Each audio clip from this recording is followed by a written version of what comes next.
Hello guys, good morning. Nandito ako sa jogging lane, tabi ng ilog. Punta tayo doon sa baba at tingnan natin yung dinaanan ng tubig na malaki, yung binaha. Ito yun, baba tayo. Tingnan, grabe yung baha dito. Oh, tingnan nyo. Nasira yung gawa ng yung simento doon sa baba. Nasira. Gawin na naman nila yan. Oh, tingnan nyo.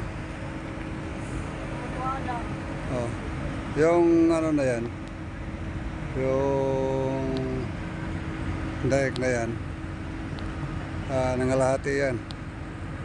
Kaya bumaha talaga dyan sa barangay. So, maraming tanim to. Yung mga gilid ngayon wala na.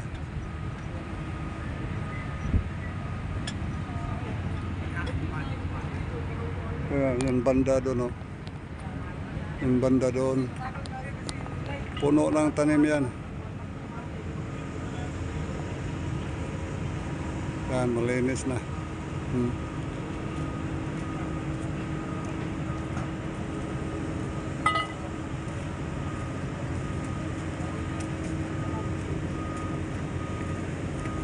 Tinaanan ng baha, luminis.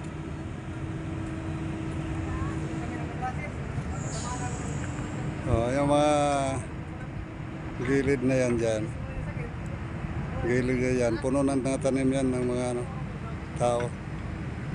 Pero ngayon wala na. Naubos. So, tingnan nyo yung yung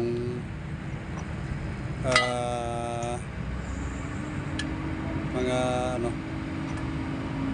damo. Nakasabit sa ng bahaya.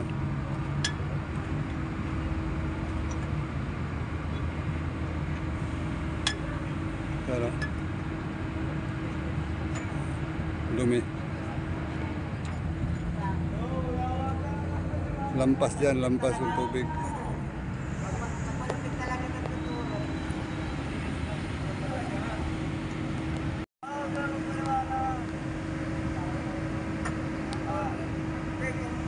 Yung tabi na yan, yung tabi ng simento na yan, yan, yung lupa na agnas. Kaya ulitin na naman nila yan. Kaya pagdaik hanggang doon yan. Update lang to sa baha, update. Hindi ako kumuha ng sa baha dahil parang nagsawa na ako. Ang dami ko nung naranasan baha dito. Okay, thank you. Balik tayo sa taas.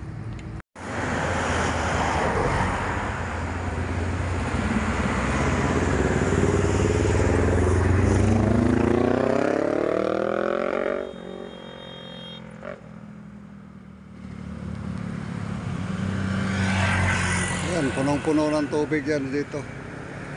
Yung like na yung parang pins, parang bakod yun.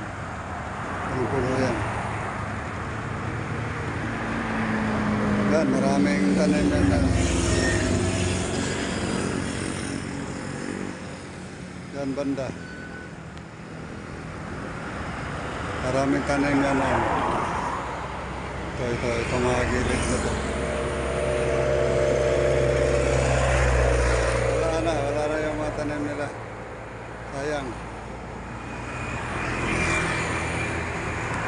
Yan, punong-puno na tanim yan, mga gulay. Oh. Ngayon wala na. Ubos talaga lahat. Oh. Wala na mga tanim.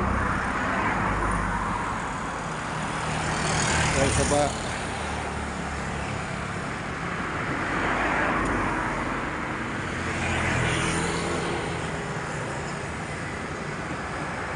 bahayin talaga ito na lugar. Yan, yung parang bakod na yan. Hindi mo makita yan. Kaya yung tubig umakyat talaga sa barangay.